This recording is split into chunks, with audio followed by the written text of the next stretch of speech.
Hello, everybody. My name is Mark Camlett. I'm the Provost and Senior Vice President at Carnegie Mellon University. And on behalf of Carnegie Mellon Qatar and ICTD, it's my pleasure to introduce the person who will be introducing this evening's keynote speaker. Before I do, you've probably been asked this repeatedly through the day, but if you could check to make sure that your cell phones are turned off. So it's my pleasure to introduce Raj Reddy, the Moza bin Nasser University Professor of Computer Science at Carnegie Mellon University. One of Raj's main scientific interests has been to understand the nature and meaning of intelligence, especially the way that intelligence can be replicated by computer technologies. And he is one of the true giants in this area, having won virtually every award for his intellectual achievements, including the Alan Turing Award, the highest honor in computer science, and the Vannevar Bush Award from the U.S. National Science Foundation, and also the Legion of Honor from the government of France. At Carnegie Mellon, where he has taught since 1969, he is an inspiring leader, teacher, colleague, mentor, and a beloved friend to literally hundreds of our faculty, students, and graduates. After serving as founding director of Carnegie Mellon's Robotics Institute, and then as distinguished dean of the School of Computer Science, in 1999, Raj has devoted his attention to global higher education with his typical nonstop energy and creativity. He directs the Million Books Project, a universal digital library that already offers more than 1.5 million books in English, Chinese, and Hindi for free and open use by anyone with web access.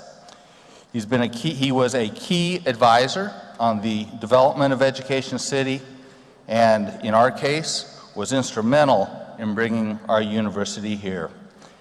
Today, he is also serving as the Chancellor of the Rajiv Gandhi University of Knowledge Technologies in Andhra Pradesh in India, an innovative institution with a curriculum he helped to design as a model for 20th century learning.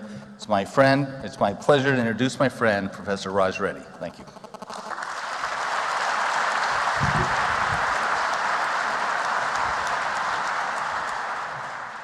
Thank you, Mark.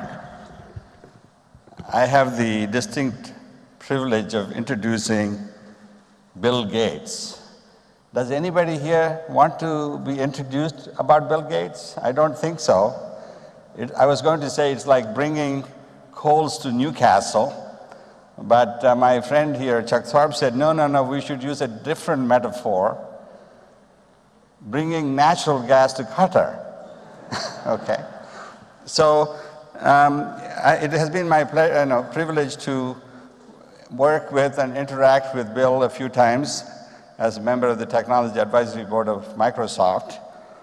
I don't want to take time to explain to you about all his achievements, but I'll share with you some personal vignettes about him that many of you may or may not be aware of. When you interact with him in small group settings, what strikes you is his intensity and focus and passion he brings to any subject under discussion. He cuts through all the chaff and gets right to the point and asks you a penetrating question in a few seconds after you said something. And it kind of takes you aback and saying, how can you get there that quickly? But that's what he is. He's very focused and passionate. The other thing about him is his extraordinary generosity. You all know that Gates Foundation distributes billions of dollars. But what you may not know is almost every major university in the United States with a rankings computer science department has a Gates building, including Carnegie Mellon. We thank him for it and his extraordinary generosity. And the third thing that is very interesting. You know, people have given away money for hundreds of years, and usually you give money away and you never ask the question, what did I get for it? Is it really being spent well? For the first time in the last decade or two, we have a new discipline, which is quantitative models of philanthropy. And Bill was instrumental in kind of getting everybody to realize not only must you give money, but you must devote time to see if it is really yielding the results you thought it would. If not, you should change the model. And the only way you can do that is to understand, have metrics and measurements. If you can't measure it, you can't improve it. It's my pleasure to introduce Bill Gates. Bill?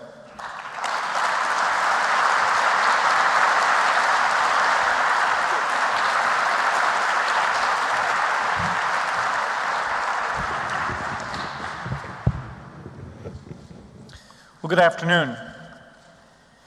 It's a great pleasure to be here on my first trip to Qatar.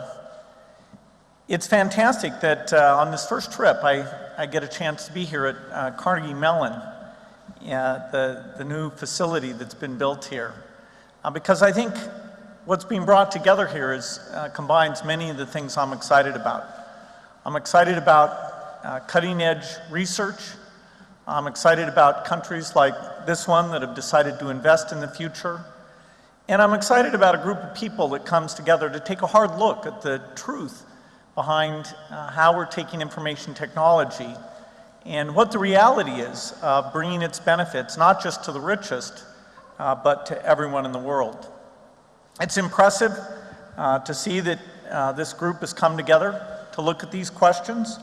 And I think there's a lot that can come out of exploring how are we doing, what are the projects that are worked, how do we scale those up, how do we define new metrics, and how do we take the new breakthroughs and make sure that they really are beneficial to everyone.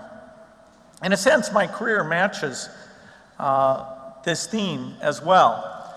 Most of my working life was about helping to make computing far more inexpensive than it was when I was young. Computing went from, of course, mainframes to very inexpensive devices, and it utterly changed the way that they're used. And certainly, that broad accessibility has had a big impact. We can expect far more in terms of cost reduction and increased power. But since last July, my focus has been about helping the poorest. And so the foundation that my wife and I had have taken areas like health and development and aspects of education and decided to try and have the most impact we can possibly have with the resources I was lucky enough to have, and then with the gift that my friend Warren Buffett gave that gave us very substantial resources to have as much impact as possible. And certainly technology is a tool in those goals. I'll talk about technology in healthcare, technology in agriculture, technology in financial services. It is a very key tool. We don't start with that as the beginning. We start with lives saved or rural incomes improved.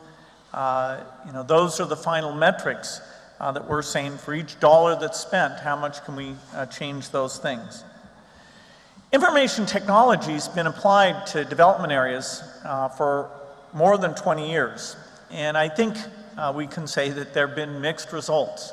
Some shining examples of things that have worked, but many cases where the real benefits fell far short of the goal that someone had in mind. You could even say this has been an area where there's been a lot of hype. Something appears and it looks like it's going to be fascinating. I'd say, TV was that way when it was invented. It was going to revolutionize education. The PC was going to revolutionize education. Now, everybody's sort of casting those dreams onto the cell phone that, all of a sudden, simply because it's pervasive, that it can change these scenarios.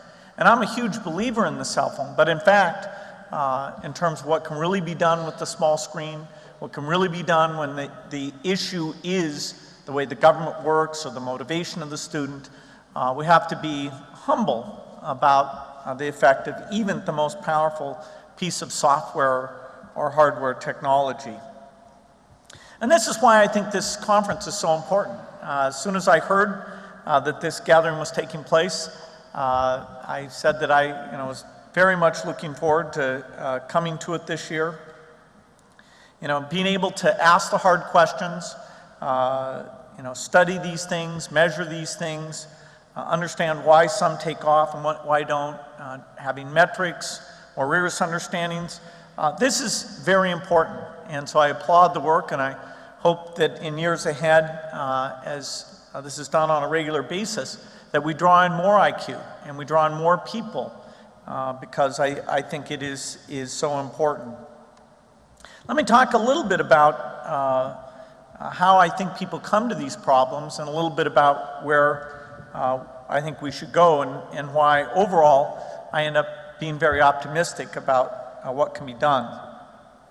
Many of us are involved in these things because we believe helping the poorest, those who are impoverished, whether you measure that by $2 a day or $1 a day, we believe that helping them is a very important thing to do. And it's a privilege to work in that area. Poverty is terrible in many, many ways. It's terrible for the person who's involved. It's terrible for the country that person is in. It creates a situation of very, very high population growth, compounding all the problems of development, whether it's jobs or education or healthcare. And fundamentally, it wastes human potential. There's a beautiful thing that as we get people out of poverty and we get them to be well educated, then they tip the balance because their work is enlisted in the type of innovation and entrepreneurship that creates wealth, that creates new ideas. And certainly the world is in a much better situation today in terms of the percentage of humanity that's thinking up new drugs to help people, new software, new designs, new innovations. We're tapping a higher percentage of the world's IQ in doing that work than we ever have in the past. And that's partly why innovation is happening at a higher rate. The things that facilitate innovation like the internet are there, and now we just need to make sure that it's directed not only at the richest. Because after all, there are mechanisms in terms of market demand that would drive technology of all types, not just IT, but take the very most basic need, which is food, or perhaps the second most basic need, which is medicine.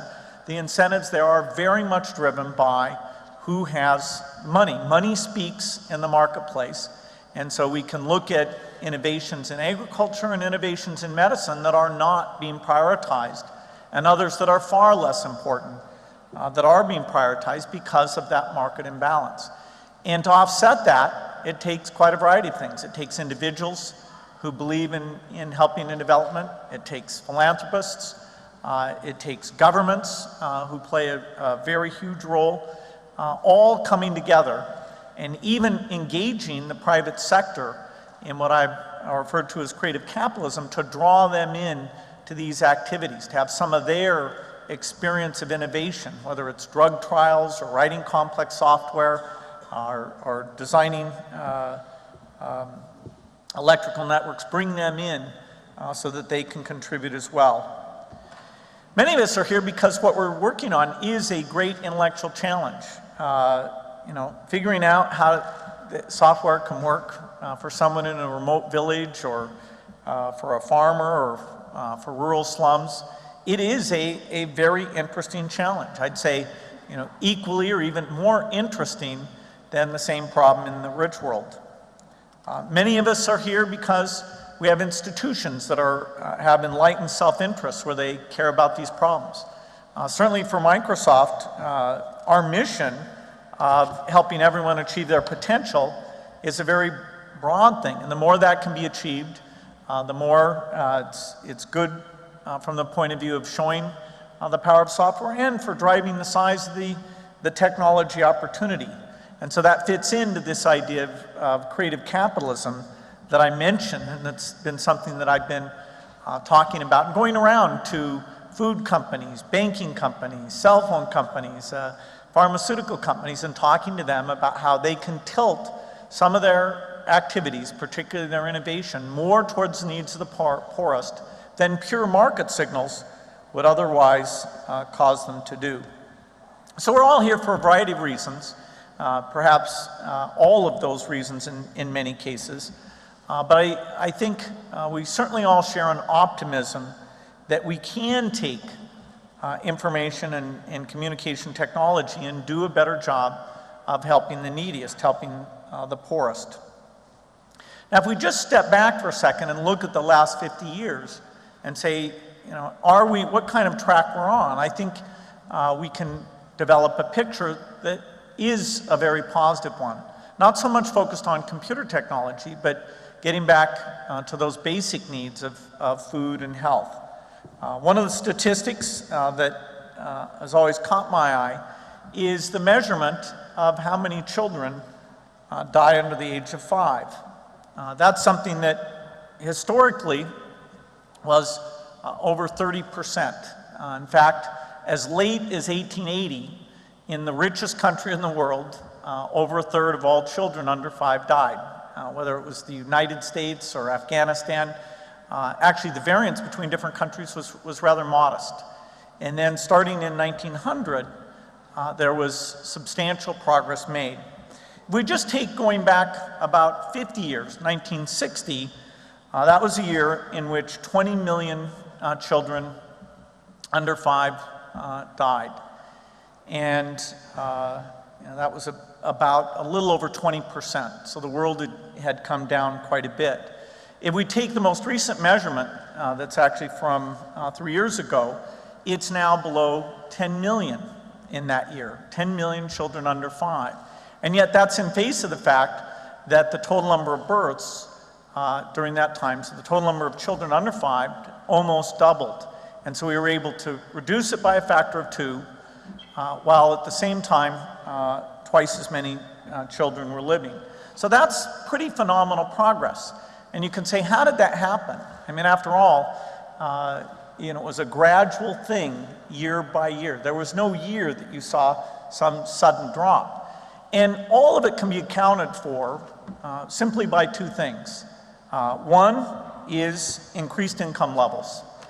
Increased income levels explain about 40% of that improvement. So, many millions of lives, because when you improve income, your nutrition, your living conditions are simply a lot better.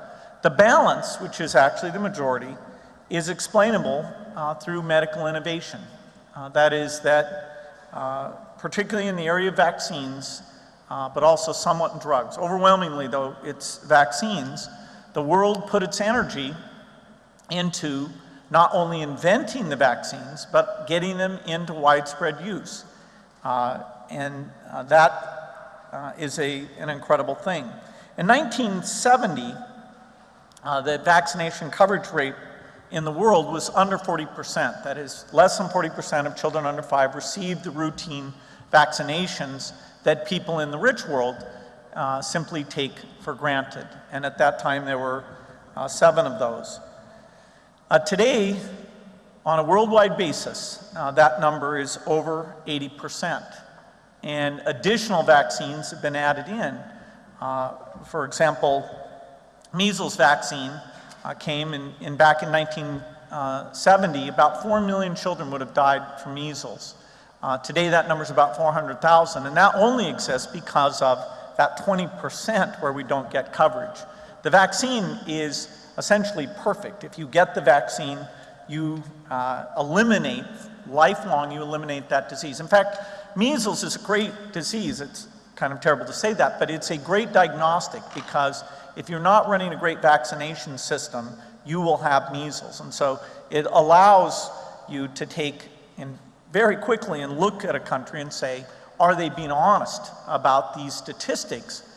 Because if they're not, there'll be a visible manifestation of that through a measles epidemic. Now, 10 million is still a terrible number, and we can look very clearly, and this is a big focus of the work that my foundation does, we can look very clearly at targeting by 2025 to have cut it in half again. That is to go from 10 million a year to 5 million a year.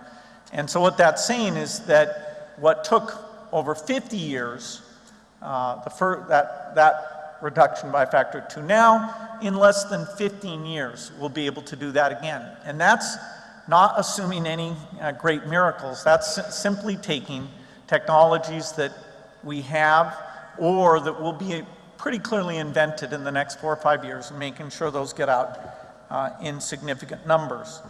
So childhood deaths is a very good measure. It's very concrete. Various interventions can be tested against that. And so the health area is benefited from the idea that you have this feedback loop of seeing what works. In fact, you can say, are you saving lives for less than a few $1,000s? And if you're not, then you're misspending resources, because there are many interventions, including getting more vaccines out, that save lives for that amount of money.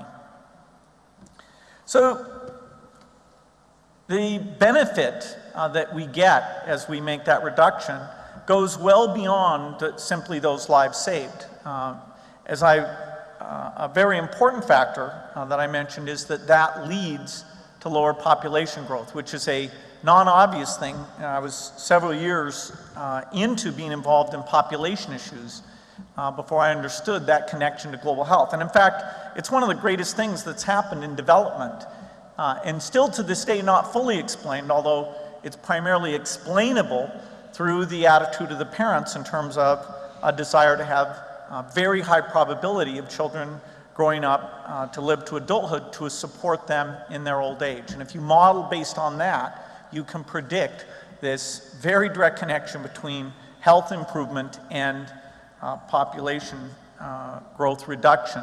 So the reduction in that population growth has allowed us now to say that the world will reach a peak population of about 9 billion. That number's been revised downward about 10 times in a row. The last 10 times it was looked at, it was brought down. And again, we're seeing surprises that are definitely on the positive side in terms of that. And so it pays, this type of innovation, this type of benefit to the poorest, not only pays a direct benefit, but pays the indirect benefit. Most middle-income countries are able to educate, provide jobs, have stability because of the having work, particularly for males in their 20s. That is a very important metric that can predict quality of governance and stability. This comes from the income and health improvements that we've had. So now let's talk about information technology. Information technology, or even communications, are not the most important thing. And in fact, when we think about who we're going to apply it to, perhaps it's not the very poorest. Perhaps the very poorest, it's still important to raise their income through other means, agricultural productivity, other economic opportunity. The role of information technology in terms of kiosks, information availability, tools in the education system, yes, that's important, but it's only in the mix of things that we have to think about.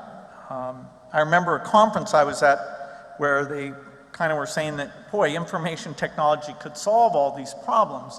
And, it's natural that if that's what you know, but in fact, it's only playing a constructive role. Even in education, the role of the teacher is still going to be very critical, even as we get the best courses, the best material, all of those things online and available, so that a motivated student could directly go and use those things. But for most students, the idea of why learning is interesting and the positive feeling they feel about that comes through relationships that are created in the classroom, and that either the relationship directly with the teacher or the relationship with the other students that's created by that school environment. Now, one of the ways we can think about information technology is that there are direct benefits and indirect benefits. The indirect benefits, I think, have been very important, and there's a lot more that we can do there. One of those is simply raising the awareness.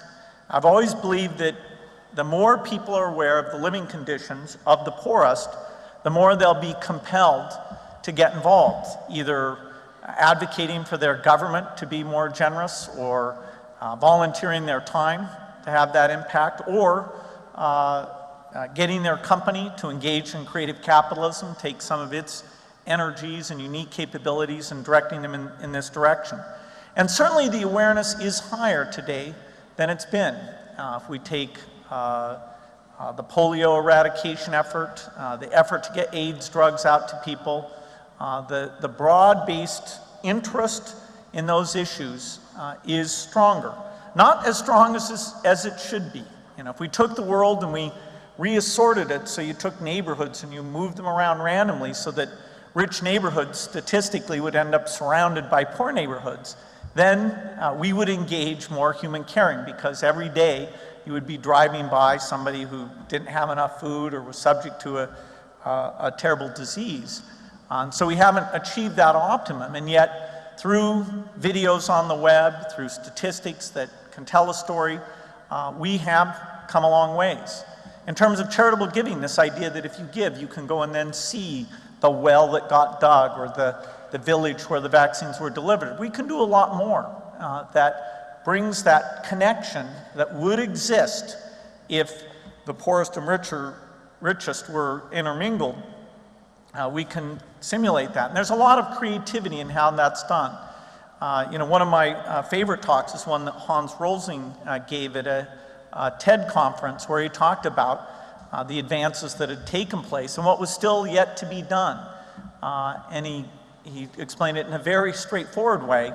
And I think now about 500,000 people have seen that talk, and it, you know, really draws them in and helps them understand that for all the stories you read about development efforts that go awry, the ones that have to do with health and education really overall have had this huge effect.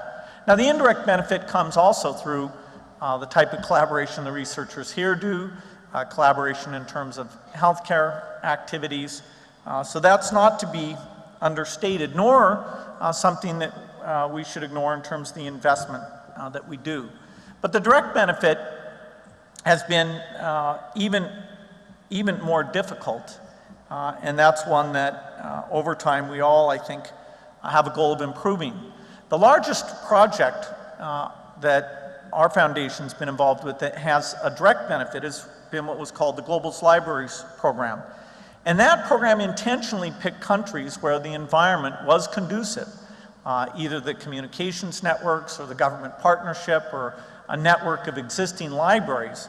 And so that, you know, project went to Chile, Mexico, Romania, Botswana, Lithuania, mostly middle-income countries. And what it did was it pervasively put computers into the libraries and trained the librarians so that somebody coming in who wanted to get in touch with a relative far away, or look for a job or develop a new skill, that was available. And that project was only successful because of continual learning, where you saw what the scenario was, what somebody wanted to come in and do, and you figured out how you could take the library environment or the software that was on those machines and help out. You know, the insight, you know, and the older people would come in and we needed to blow up the type so it was easy for them to read, or, you know, in certain locations they would come in with different language background, and so we had to have the native language software for their needs. Many of those lessons seem obvious in retrospect, but it was only by having a constant learning, monitoring, evaluation that those succeeded in being successful. Certainly I'd like to see those projects get out to even more countries, you know, to have partnerships, and certainly as the cost of wireless communication comes down, as you have people here who are working on breakthroughs that let you do that in new ways, I do think we want to extend that kind of community access with support out so that every child has that kind of access. Many of these projects where we think about technology, you don't really start with the technology. I mean, the technology opens up the idea of dreaming about something because it becomes economic. And in many cases, we're simply taking what's worked in the rich world and mapping it in the developing world. In some cases, we have unique problems, unique barriers to overcome that are very, very different. For example, if you're trying to work with people who aren't deeply literate, that's not a problem that's ever been solved when we have that interaction taking place in the rich world environment. There are some examples that are coming along that I have a lot of optimism for. There's a telemicroscopy project at UC Berkeley that Microsoft has helped out with, where an undergraduate class came up with a way to attach a clinical quality microscope to the cell phone. And by being able to take those images and transmit them back, have expertise applied at a distance, that type of diagnosis, for example, seeing the parasites that are characteristic of malaria, that really is something that we think can make a big difference. Now, getting it rolled out, getting the healthcare workers trained, making sure that the intervention, which is to give the malaria medicines, that's actually going to be there so that all the steps in the benefit process take place. There's a lot of hard work. But in fact, I do think that that's a place where the technology insight is going to enable something that wouldn't have been possible before. Another good education is thinking about education. That's a case where in India, Microsoft has looked at many projects, getting the computers out, helped out with those. One of the interesting things that was done recently was actually putting the textbooks, the standard textbooks, online so that those were available. And so information, not only could you review those, but over time you could connect the textbook to the relevant things that were out on the internet. And so your starting point was one that was very relevant to the teacher and very relevant to the student. And that seems like a very simple thing, almost obvious in retrospect, but many years went on in those types of education empowerment projects before somebody came up with this idea of tying very directly back to what the experience had been prior to the computer being there. M-Pesa is another good example. This is, of course, a mobile phone project where people in Kenya, now over 6 million people, can go to an agent, give cash, and that creates digital money on their cell phone, and then they can transfer it out to anyone else who has a cell phone. And that person can either then further transfer it in a pure digital money sense, or they, at some point in the chain, go to an agent and actually for a 30 Kenyan shillings are able to cash out and convert the digital money into cash-based money. It's kind of amazing how this has caught on. Vodafone, through its group there, Safaricom, drove this forward. It's now over 120 million a month that's going through that system. And you shouldn't think of it really as a banking system, although it fits in that realm of empowering people to move their money around and store their money in a different and safer way. In fact, now that it's there and available, I was just meeting with some of the leaders of the project, the things that will allow to follow on in terms of new financial projects, new ways of thinking about savings and loans and people cooperating together with very low transaction costs. The magic of low transaction costs that system enables allows us to dream about approaches that simply wouldn't be possible without it. You may be surprised that Kenya is where this emerged. There were a lot of factors that came together, and I think it's very exciting to think about how we make sure those factors come together in other locations. Getting the density and the scale was very important. There's a lot of IT projects, and I'm sure all of you have seen this, where when you see the pilot, it looks very good, but until it's used as the standard way, until it's in very large scale, the benefit's not there. And getting from the pilot to the very large scale is actually one of the most difficult things. 90% of things that get announced and done in a pilot mode never proceed to the scale basis. And that's fine. Most venture capital investments never proceed to a scale basis. It's okay as long as you have a very kind of open and efficient way of acknowledging which are which and understanding that the pilot only represents a small part. And often the pilot's been funded in a special way, and you've selected either the school or the library where you have very unusual people there who are really motivated by the visibility that's coming in. And as soon as the pilot ends, that visibility or that non-duplicable amount of resources or quality of people involved simply is not going to be there. And so it's when something gets to scale that it deserves sort of the gold level award of the type of goals that we all have in mind. And M-Pesa at a country level is exactly that. And now it's getting people to look at what are the regulations that are holding it back in their country, or how could it be done in very different ways. You know, the transaction fee is 30 to 50 cents now. For a pure electronic transaction, it's possible that could be reduced even substantially from that. And because it's a critical mass, the geographic coverage, the business model for the agents, it all works very well. One of the things that allowed this to move forward was a public-private partnership, and I think you're going to see that in a lot of important development things. It was actually the United Kingdom's Department for International Development, DFID, that came in and provided £1 million to help to make this work. And that was a critical element that made it possible. Many others included Vodafone, the CEO that was there in Kenya getting behind it, and a substantial market position so that that message was very well received and able to scale out to those agents. All of these projects certainly need better research, better analysis. You know, when we think about something like e-government, you know, which of those projects really have been successful, and what are the appropriate metrics that can actually be used to measure those things? You know, when I was full-time at Microsoft, every country I would go to, they would show off their e-government project to me. And it wasn't in my job description to say, that one doesn't look very good. You know, even though many of them I could see that the kind of scalability or the fact that they were duplicating things that other people had done in a better way, you know, it was very difficult. Now, you know, Microsoft does its best. It has these government leadership forums. It highlights the places that things have gone well.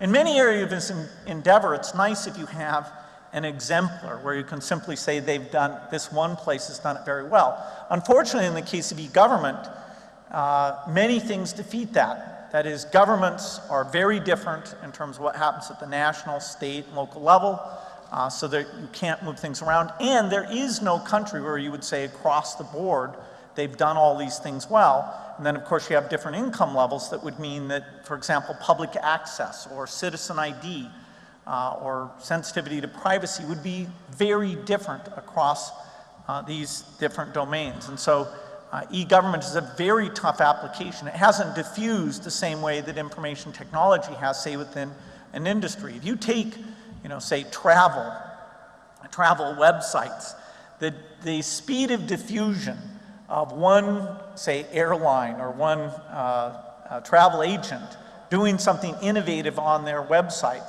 the amount of time it takes before that spreads across the entire industry as standard practice can be measured in months. Whereas in e-government applications, I'm quite sure that in periods of decades, you will not necessarily get a transfer of best practices from one place to the other. Now, we see this in other areas of endeavors as well. It's not the only case where transference of best practice is very difficult.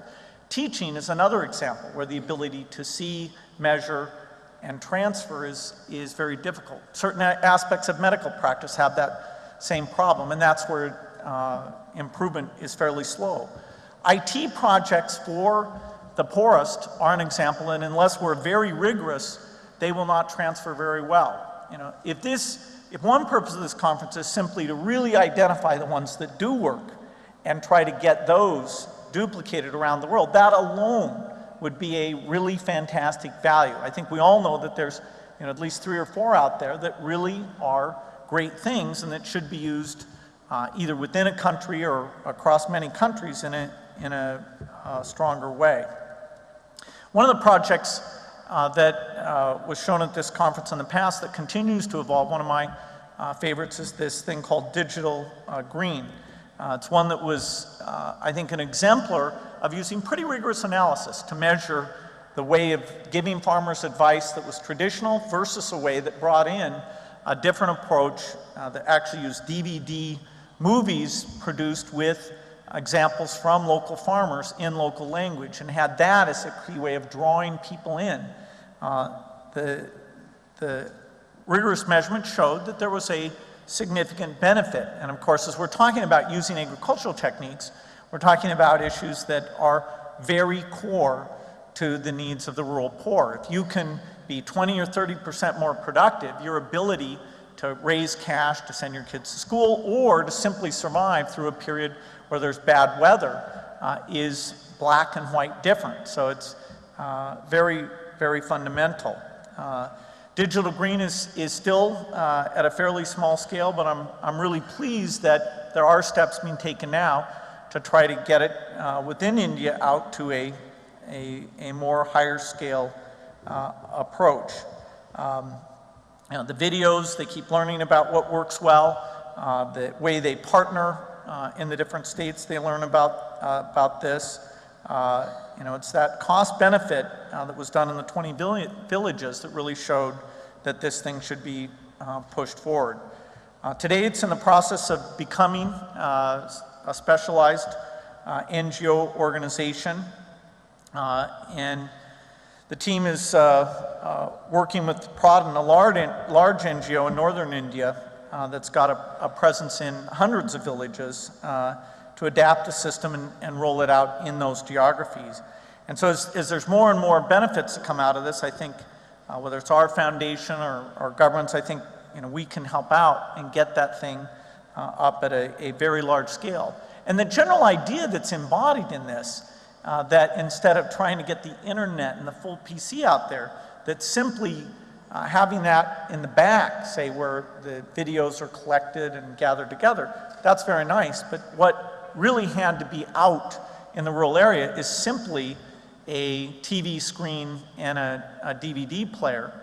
That's a breakthrough. It's a breakthrough in thinking that in many cases that was enough. And actually that idea initially came from an education project on the idea of the innovation of transferring that to agriculture came along, and Digital Green came out of that. I think there's other domains that could be done as well. When we think about why we're optimistic about this field, part of it has to do with the relentless innovation that's taking place in the markets that we're in. I mean, after all, chips continue to get more powerful and lower cost. Screens continue to get more powerful and lower cost, whether it's like the Kindle screen. And what we want is something at low power like the Kindle and with color and animated display capability like an LCD. And sure enough, we will have that. We won't have it in 2 years, but if you take a 5 to 10 year time frame, it's very likely that we'll have that. And that will be an amazing tool to create devices that in the hands of students or farmers can make a huge difference. Software continues to get a lot better in terms of the tools to write rich applications in new ways. The cell phone, the computing power that we've got built in now really lets us take something like video analysis and audio analysis and do a great deal of that in the device itself. I mentioned earlier that there is a lot of hype about cell phones, but there's also a lot of reality, I think, that can be delivered through these. For example, in many of our healthcare problems, our big issue is getting people to follow up. For example, with AIDS medicine, you have to take it daily for the rest of your life. For tuberculosis, there's a treatment regime that's at least 6 months long, where if you don't take the medicine on a daily basis, then the disease is going to come back, and it's going to come back in a drug-resistant form that not only is bad for you, because that's very difficult to treat, but you will pass along to other people that drug-resistant tuberculosis. And so there's a project in China that I kicked off with the Ministry of Health just a few weeks ago, where it's required that if you have TB, you give your cell phone number, and they're using that as a follow-up technique that should lead to much higher compliance. And it's, of course, a very inexpensive intervention, and yet kind of obvious in a way, and probably can be used in a lot of places. In northern India, there's a fantastic thing going on where the government is investing in community healthcare workers. They call it the National Health Rural Mission, and it's wonderful to see that the extra resources are going into that. One of the challenges about whether it has the impact that everybody hopes it has is that these people will be fairly low paid and not highly trained. And so one of the things that we're exploring with partners is whether by giving that worker a cell phone where they could step through what symptoms are they seeing, what procedures should they go through, if they do need to file a report or gather statistics, that's simply a matter of interacting in a very simple way on their cell phone that avoids the need to do paperwork that would rarely be done, and if it was done would take away from the productivity that they would like to have. So I think a cell phone for that type of community healthcare worker can be a very effective thing. You know, they still need to have the medicines, they still need to have the trainings, they still need to get paid, but in terms of making them effective, I think we can empower them with that sort of decision tree interface that will let them deal with many situations on a more professional basis. Another thing that's exciting about cell phones is creating transparency of governance. You know, I wish there was a magic way for a foundation to give money and cause there to be great governance. You know, one of the great determinants of how much the human condition improves, measured on any basis, the normal sort of human development index or on economic improvement, is the quality of governance that's provided. And of course we have extreme examples like Zimbabwe, where you can actually take and go from a very reasonable middle income level of activity to almost being, you see that and then you compare. Is there a school there? Is there a road there? You know, are those number of people available in the local healthcare clinic as were funded in that budget? That type of transparency really can make a difference. And so I think there's a lot of innovation that can come out of that. Another example is one that the Poverty Action Lab at MIT has driven, where noticing the problem that teachers weren't always showing up as they were supposed to in India, they decided that they would use cell phone pictures that would have the date on them, and you'd have to take that picture and transmit it in real time in order to prove that you were actually deserving of being paid your teacher's salary. And in many cases that created a very dramatic improvement in attendance by the teachers and therefore by the students. If we think about corruption, the ability to survey people and ask them, you know, what interactions are you engaged in where the government officer's not completing the transaction unless they get paid. The cell phone allows the government to reach out to the citizen and ask questions like that, gather information in a way that just wouldn't have been possible before because it would have been too visible, too expensive, simply too difficult to do. And so there are many applications to be optimistic about. Every one of them will be painstaking in terms of designing it, making sure it gets rolled out, making sure it's sustainable. I'll offer 4 general ideas, just in closing, about how I think we can up the pace of innovation here. First, we need lots of exploratory projects. And I am pleased that in the great schools, this idea of saying to students, working on projects that are worthy because they help the poor really is catching on. There's some leading schools like CMU or the others that sponsor this conference that are at the leading edge of that, but it is a broad phenomenon. It's not just the 4 or 5 schools that got in early, and so we are tapping a better IQ pool. Now, having all those exploratory projects is great, driving those numbers up. But second, we have to be very careful. A lot of those projects will be quite naive. I certainly know in the area of health that people are often coming to me with something that they think would have a huge impact, but because of costs or conditions in the field, these are things that really cannot make a difference, and they shouldn't have resources. So this idea of metrics, where we're far better at measuring things, saying what is that benefit look like, I think is important. Metrics in politics have to do with, reducing corruption, turnaround time. Measures in health have to do with incenting people to come in and whether or not they're getting the medicines and the vaccinations. In some of these IT-driven projects, we do need more creativity. It's not as clear how you come up with the metrics as it really should be. We, of course, need to involve people with different domains of expertise, and that's true of so much of the cutting-edge knowledge, is that you have to pull in different disciplines.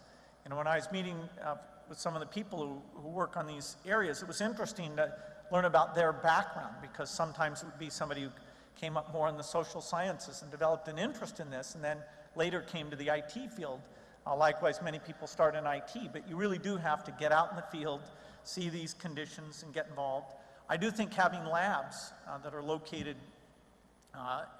throughout Asia, throughout Africa, that allow people to have this kind of hands-on experience is very, very important. And certainly for Microsoft, that was very catalytic in being able to have people try things out in a realistic way. I do think that the trends are on our side, whether it's the leadership being shown here or the interests of young students.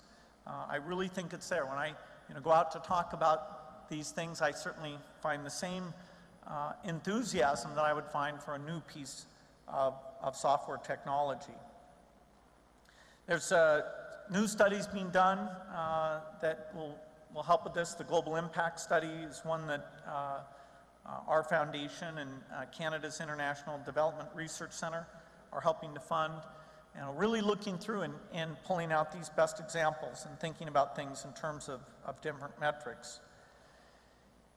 One thing I think is key is that many of these projects are catalytic. That is, once you get a community into a positive cycle, some wonderful things can happen. You see that with education, you see that in empowerment of women, you see that as you get the vaccination system to work well. Once you get it going, it can be almost a habit, and it stays in place and doesn't require that constant investment. In fact, it becomes the platform for more things to happen on. Certainly, as you get kiosks out, if they get out there and they're used for one application, dozens of other applications will show up, and it'll be far, far easier because the complexity of the communications infrastructure, the maintenance, and those things will have been proven out. The libraries project was like that. We had 4 or 5 ideas in mind of what the people would be doing, and then dozens of others came along, and they were very easy to implement because they became simply a little bit of training for the librarians, some video, and the software running on those machines. So I think the work started through this conference will play an important role to bringing us closer to the day when everyone has the opportunity to eat what they deserve, to be healthy, to get an education, to be qualified for a great job, to be able to gather knowledge, to be able to be an informed citizen and contributing to the quality of governance in their country. I want to thank all of you for your hard work and commitment, and I look forward to working with many of you as we make these breakthroughs. Thank you.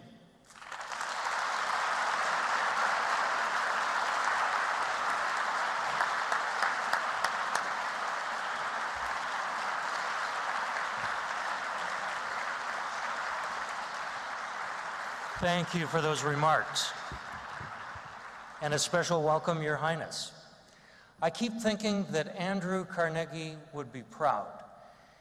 He cared about libraries, he cared about education, he cared about technology. The difference is a matter of scale. He put significant financial resources into those problems. You put even more resources in, And importantly, he put significant IQ resources into those problems. You put even more IQ resources in. Don't you agree?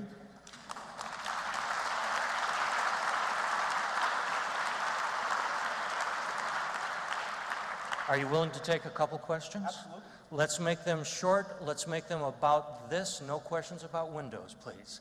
We have a couple of microphones through the crowd.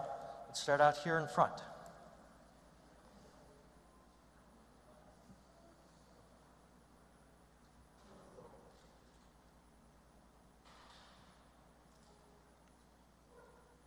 Omar Sahili, DAI, Palestine.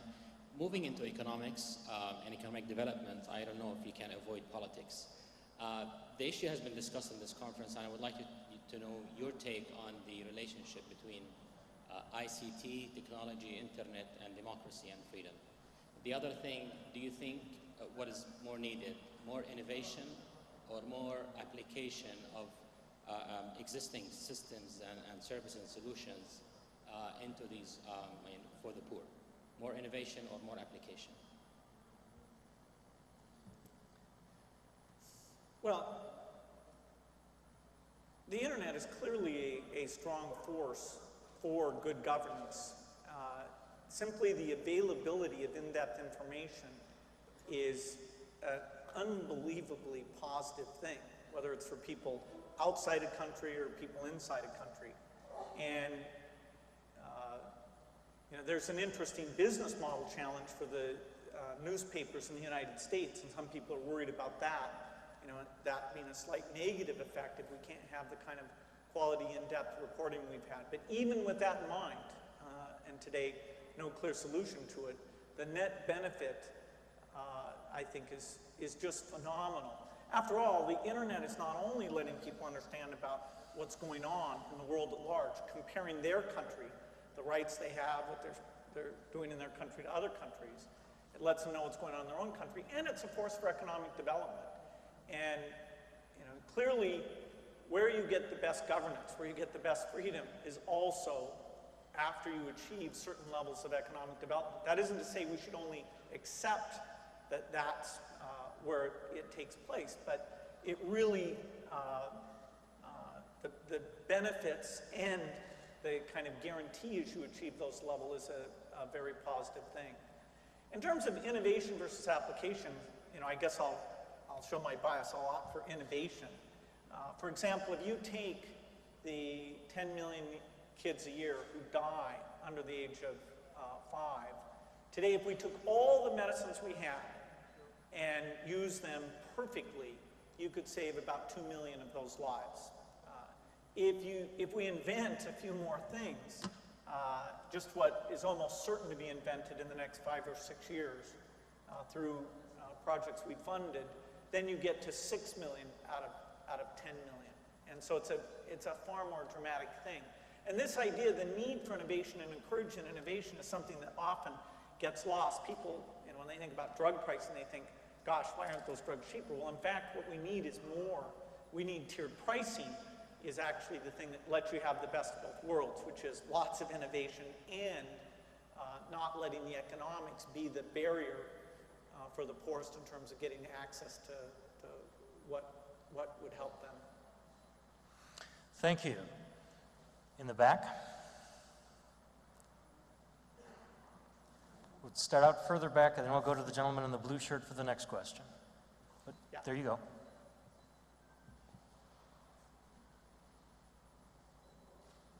Thank you very much for your brilliant talk. Technology is very important. I agree with you. But most of the problems in the world are more of political nature. Therefore, it is very important that we hear more about what you plan to do, what you can do to alleviate the misuse of government. In that sense, you were very excellent in referring to the case of Zimbabwe. So I think we would like to know more about that, because technology is not a problem. Technology is an instrument. The instrument for what? It it has to work with the political field. Is what I would like you to talk about. Well, I'm very open-minded. If someone knows a way to take philanthropic money and create good governance in Zimbabwe, you know, I would love to do it.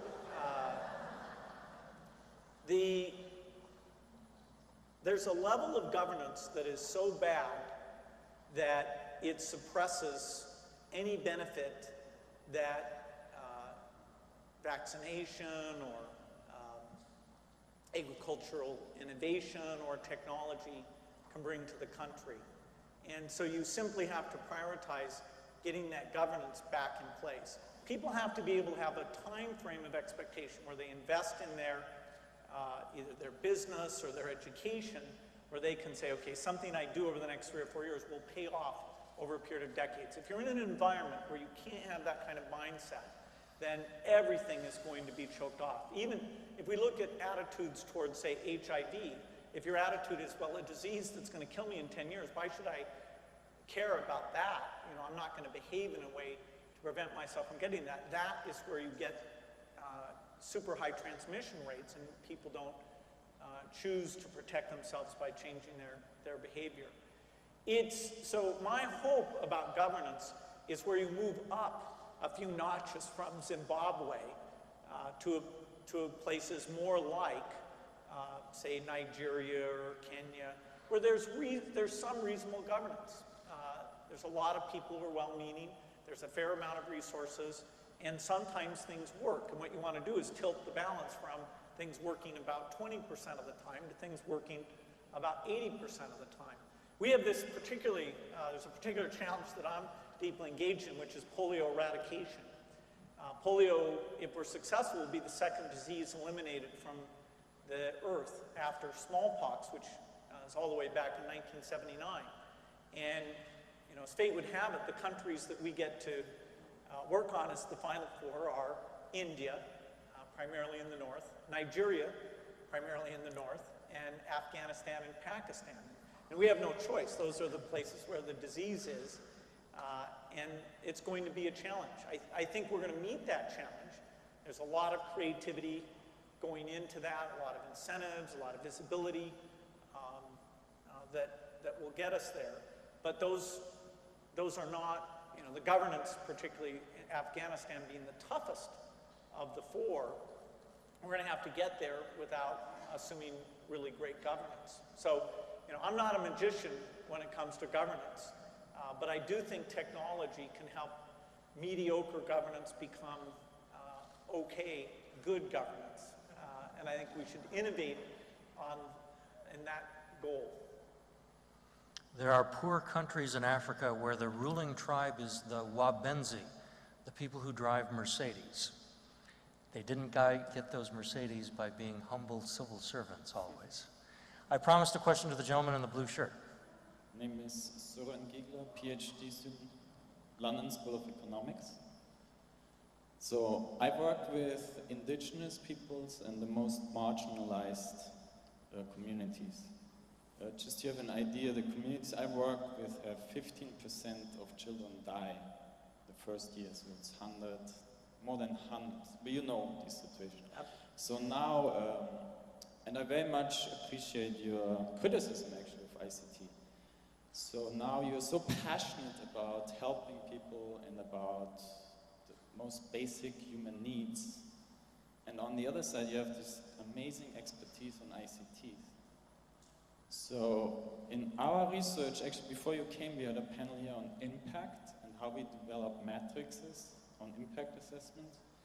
And it seems to me we've been working with some scholar have worked with Amartya Sen and the capability approach. Basically, we should use very different measures and basic capabilities as the indicators whether ICT is successful or not.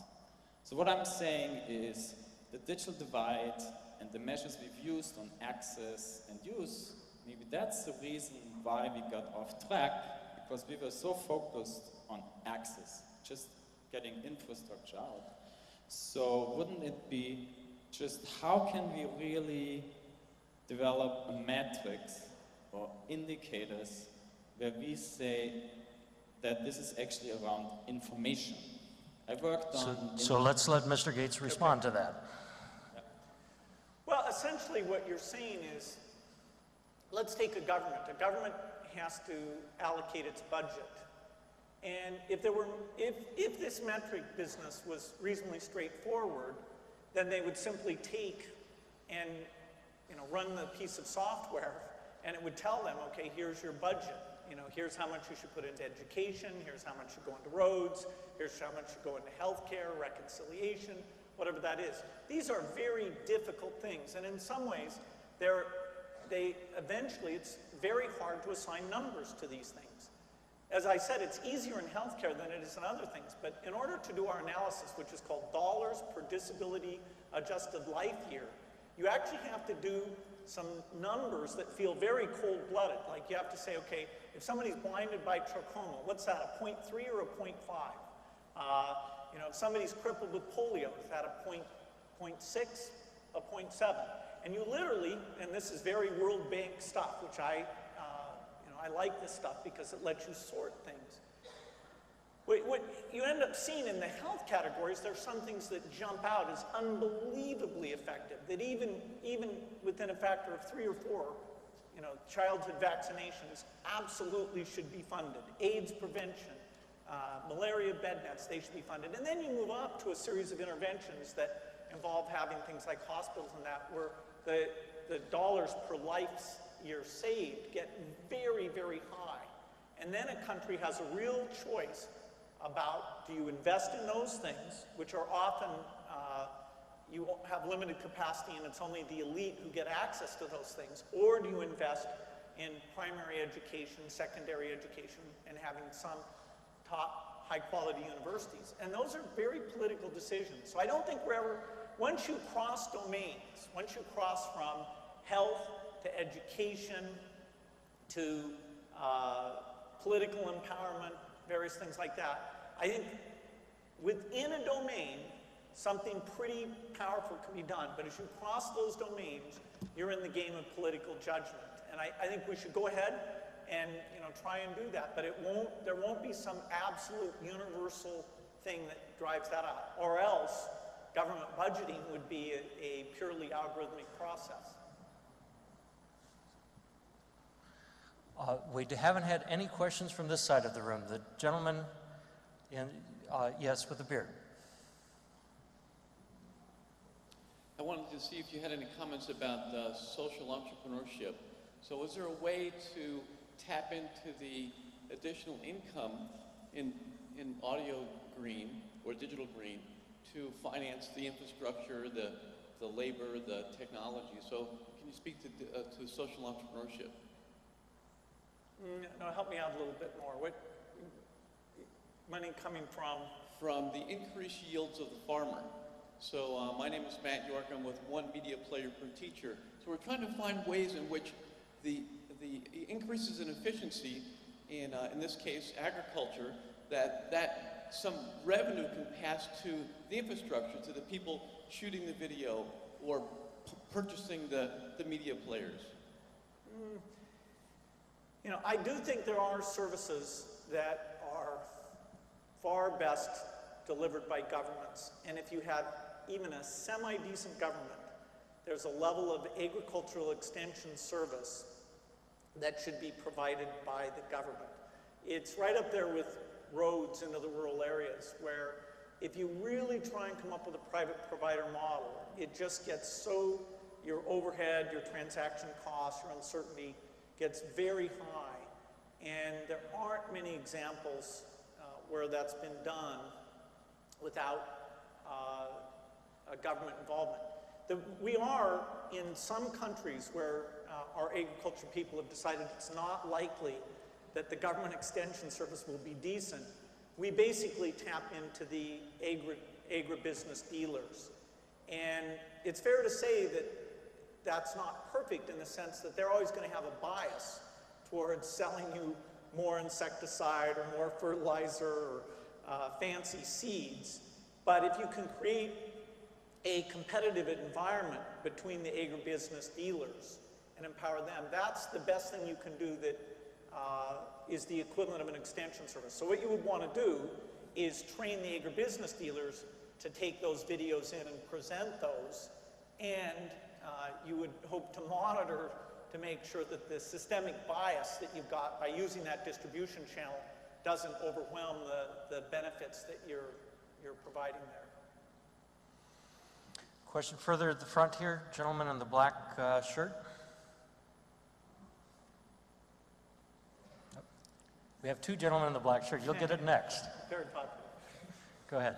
Thank you so much. That was such an insightful talk, and I really appreciate it. My name is Ramesh Srinivasan. I'm a professor at UCLA. One of the things that we talk about a lot at this conference is we see sort of three destinies start to happen with technologies that get created and software that gets created. People build these software systems, nobody uses them. That's one of the destinies. And then we try to think about, what do we learn from these failures? And we try to reflect on that, but it doesn't get us necessarily that far.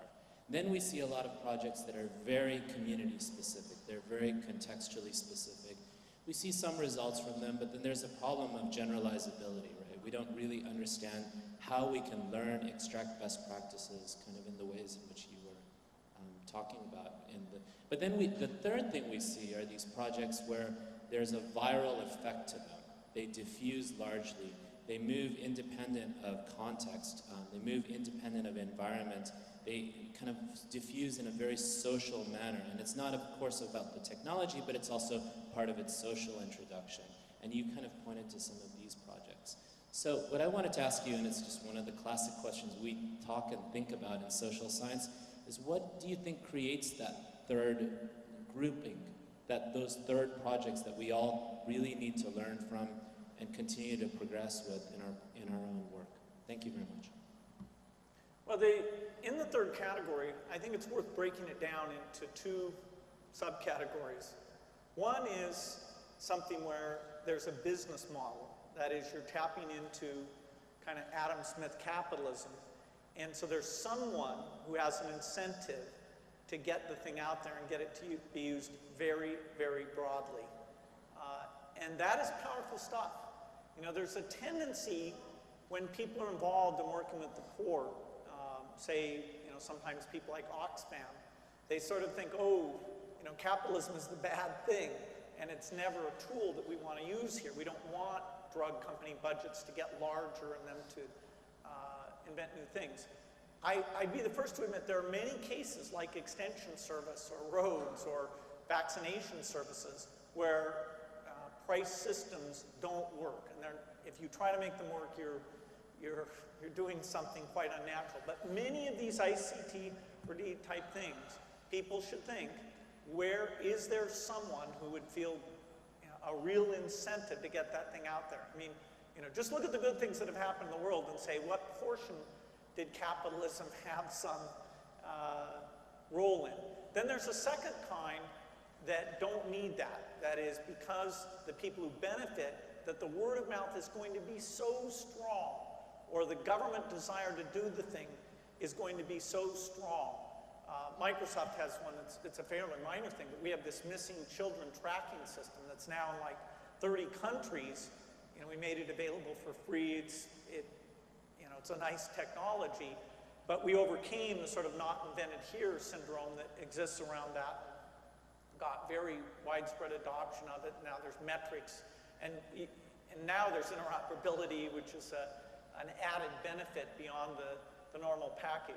So I would say the number that can just virally spread themselves without anybody who has a motivation to get the thing out there, that's probably less than most people think it is. I mean, businesses, you can have a miracle medicine and you still have to have sales and marketing overhead to get out to even the most deserving recipients of those things. So that's always going to be tough to have something spread like that. What will fool you is there'll be a few examples, not fool you, that's too strong, but what will mislead you a little bit is there'll be a few that do work that way, that work absolutely brilliantly that way, and everybody will want to be exactly that thing, because putting a barrier in the way, an economic barrier in the way, feels like you're not serving the end group. But then again, everything has to be multiplied by the number of people that you benefit. If you don't do that multiplication, then you're just sort of feeling good yourself about what you've done. I promise the next question to the other gentleman in black. Okay. Hi, Mr. Gates. So my name is Kwang Chen, UC Berkeley. You talk about metrics, and there's a lot of talk here about metrics as well. As metrics are pushed down to NGOs and practitioner organizations, as indicators are pushed down, it increases the data collection and reporting load that these organizations essentially have to deal with. What can we do about that? Perhaps we can bundle together data management with grants. Well, remember, data management, this monitoring thing, this is also something that we can put into a couple different buckets. There's self-measurement, where you're just measuring in order to help yourself and to adjust. Have we put primary healthcare clinics in the wrong locations? Have we underestimated the number of personnel we have to put in those? Are we not stocking the right antibiotics because we keep stocking out? So there are things that you do that are just about the pulse of running the activity. When we do the libraries, the computers in the libraries, it's very easy to be running software that's gathering all the statistics about when they're used, how they're used, and that sort of things. When we want to do a comprehensive study, then to make sure that when the user says what their age is and all that, we double check that information is coming in properly. But the amount of data that's involved usually in those things is fairly small. Then you have the thing where you don't really, where you in an independent way want to come in and analyze these projects. And that, you do want to make sure the overhead of that is fairly low. And there, fortunately, you benefit from the fact you can do statistical sampling. And so if the thing has any scale at all, you ought to be able to do those measurements for very low cost. For example, with vaccination, we can go in and take blood samples. These are random household survey blood samples, and the assays to tell what vaccines they were given are very, very straightforward. So we can go into a country, we can spend $300,000, and for any country, give you a pretty good view of what the vaccination rates are in that country. Now, how often do you want to do that? Every 3 or 4 years, do you want to do something that's more like a $3 million test that will actually get a broader set of data points? That's valid, you can do that. But I haven't seen many of these projects where the measurement piece isn't kind of an integral piece of just the daily healthiness of what you want the employees who are involved in the project to think about and measure themselves and try and come up literally at the grassroots level with an idea of how they drive that metric up. The microfinance groups are very good about using statistical measures to look at the loans, the amount of loans, the payment loans, things like that, and actually driving a very nice hierarchical organization that gets more efficient at doing those things. Now, their transaction costs are fairly high, but at least they're very numeric in trying to make sure their resources are used in the best way. Bill, you've been very generous with your financial resources, with your IQ resources, and now with your time. Thank you very much. Ladies and gentlemen, I need you to hold your space while Mr. Gates and Her Highness leave, but just because you have to stay in your place doesn't mean that you can't stand up and applaud. Let's thank Mr. Gates. Thank you.